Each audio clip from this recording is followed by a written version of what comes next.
Bismillahirrahmanirrahim. Assalamualaikum warahmatullahi wabarakatuh. Saya Wahyu Fahmi Ramadan dari Sekolah Tinggi Tarbiyah Al-Hariyah Citangkil Cilegon, jurusan Pendidikan Agama Islam, semester 6 kelas R3. Baiklah, saya di sini ditugaskan oleh Bapak dosen mata kuliah pembelajaran fikih untuk membuat materi pelajaran fikih kelas 10 bab 10 tentang riba bank dan asuransi. Baiklah, kita langsung saja ke slide selanjutnya, yaitu tentang kompetensi inti dan kompetensi dasar. Di sini kita sudah ke slide kompetensi inti. Nah, jadi di sini kompetensi inti di materi ini ada 4. Nah, yang pertama, menghayati dan mengamalkan ajaran agama Islam yang dianut. 2. Menunjukkan perilaku jujur, disiplin, bertanggung jawab, peduli, gotong royong, kerjasama, toleransi, damai, dan lain-lainnya. Selanjutnya, yang ketiga, memahami, menerapkan, dan menganalisis pengetahuan faktual, konseptual, prosedural, dan metagonitif berdasarkan rasa ingin tahu tentang ilmu pengetahuan, teknologi, seni, budaya, dan harmonisasi dengan wawasan kemanusiaan, kebangsaan, kenegaraan, dan peradaban terkait penyebab fenomena yang terjadi, serta menerapkan pengetahuan dengan bakat dan minat untuk memecahkan masalah. Yang terakhir, kompetensi inti ini mengolah, menalar, dan menyaji dalam ranah konteks dan ranah abstrak terkait dengan pengembangan diri yang dipelajari di sekolah secara mandiri dan mampu menggunakan metode sesuai kaidah keilmuan. Baiklah, kita lanjut ke slide selanjutnya, itu kompetensi dasar. Baiklah, di sini kita sudah ke slide kompetensi dasar.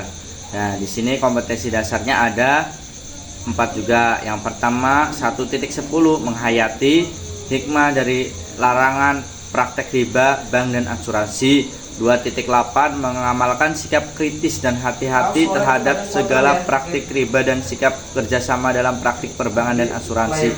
3.10 mengevaluasi hukum riba, bank dan asuransi. Yang terakhir, 4.10 menyajikan hasil evaluasi tentang hukum bank, asuransi, dan larangan praktik riba. Jadi kompetensi inti dan kompetensi dasar sudah. Sekarang kita ke slide tujuan pembelajaran. Nah, di sini tujuan pembelajarannya adalah peserta didik dapat menganalisis, menerapkan, mengevaluasi hukum riba, bank, dan asuransi. Selanjutnya, setelah tujuan pembelajaran, kita ke peta konsep. Di sini ada gambar, dilihat peta konsepnya. Nah, riba di sini, hukum riba. Nah, hukum riba ada 4, riba fadl, riba nasiah, riba qard, dan riba yad. Nah, bank juga ada 2, bank konvensional, bank syariah. Asuransi konvensional, dan asuransi takaful. Ini peta konsep dalam materi ini. Baiklah, kita sudah memasuki ke pembahasan. Nah, pembahasan di sini ditugaskan oleh dosen saya untuk membagi 3 jam pelajaran, 3 pertemuan jam pelajaran. Sekarang saya membahas pertemuan pertama, yaitu tentang riba.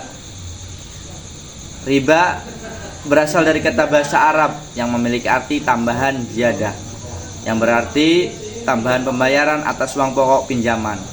Terus, dasar hukum riba. Dasar hukum riba adalah haram menurut Al-Quran, Sunnah, dan ijma ulama.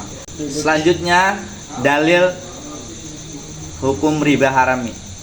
Nah, yang artinya dalam Quran surah Al-Baqarah ayat 275, orang-orang yang memakan riba tidak dapat berdiri melainkan seperti berdirinya orang yang kemasukan syaitan karena gila. Yang demikian itu karena mereka berkata bahwa jual beli sama mengharamkan riba. Barang siapa mendapatkan peringatan dari Tuhannya lalu ia berhenti, maka apa yang telah diperoleh dahulu menjadi miliknya dan urusannya terserah kepada Allah. Barang siapa mengulangi, maka mereka itu menghuni neraka, mereka kekal di dalamnya. Quran surah Al-Baqarah ayat 275. Baiklah, selanjutnya yaitu macam-macam riba. Di sini para ulama fikih membagi riba menjadi 4 macam, yaitu yang pertama riba fadl, yang kedua riba nasiah, yang ketiga riba qardi, yang keempat riba yad. Selanjutnya Yang keempat, hikmah dilarangnya riba. Nah, di sini ada beberapa hikmah yang dilarangnya riba. Itu pertemuan pertama kita sudah membahas tentang riba, dari mulai pengertian riba, dasar hukum riba, macam-macam riba, dan hikmah dilarangnya riba. Baiklah, selanjutnya kita memasuki ke pertemuan kedua, yaitu tentang bank. Nah, yang pertama, pengertian bank. Kata bank berasal dari kata bahasa Itali banca, yang berarti meja. Menurut Undang-Undang Dasar nomor urut 10 tahun 1998 tentang perbankan, yang dimaksud bank adalah badan usaha yang menghimpun dana masyarakat dalam bentuk simpanan, menyalurkan kembali kepada masyarakat dalam bentuk kredit atau bentuk-bentuk lainnya dalam rangka meningkatkan taraf hidup rakyat banyak. Nah, fungsi bank adalah sebagai berikut. Nah, di sini banyak fungsinya. Pertama, menyimpan dana masyarakat, menyalurkan dana masyarakat ke publik, memperdagangkan utang piutang, mengatur dan menjaga stabilitas keuangan, tempat penyimpanan harta kekayaan, menolong manusia, mengatasi kesulitan ekonomi. Nah, tujuan bank diantaranya yaitu pertama, menolong manusia dalam banyak kesulitan, menekan hubungan para pedagang dan pengusaha, memperancar pemindahan uang. Bagi hartawan adalah bentuk menjaga keamanan untuk kepentingan dan perkembangan kepentingan baik nasional maupun internasional dalam seluruh bidang. Yang kedua yaitu jenis-jenis bank. Jenis perbank dewasa ini dapat ditinjau dari berbagai segi, yaitu fungsi, kepemilikan, status, dan cara menentukan harga atau bunga.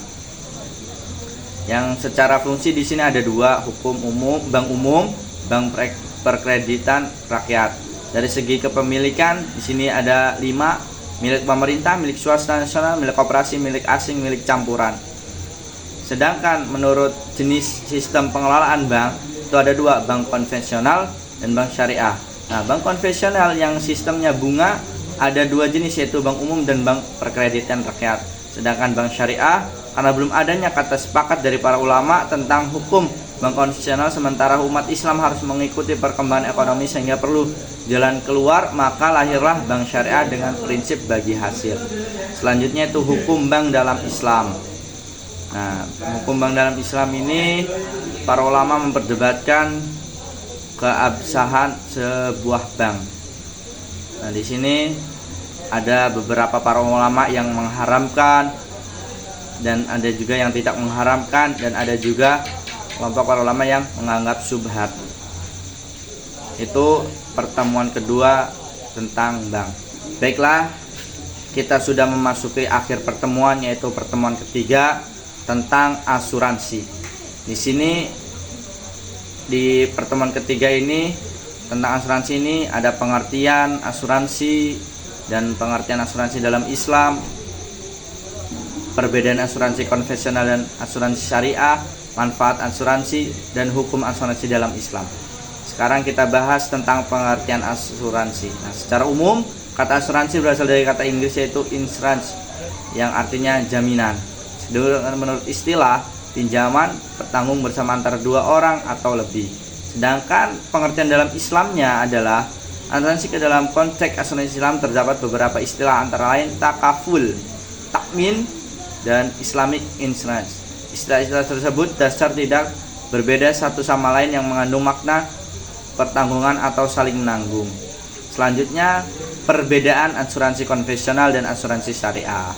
Nah, di sini asuransi konvensional ada beberapa ciri yang dimiliki oleh asuransi konvensional. Di antara lain, pertama, akad asuransi adalah akad muadah. Yang kedua, akad asuransi ini adalah akad garar. Nah, selanjutnya asuransi syariah. Nah, asuransi syariah dibangun atas dasar tahun kerjasama.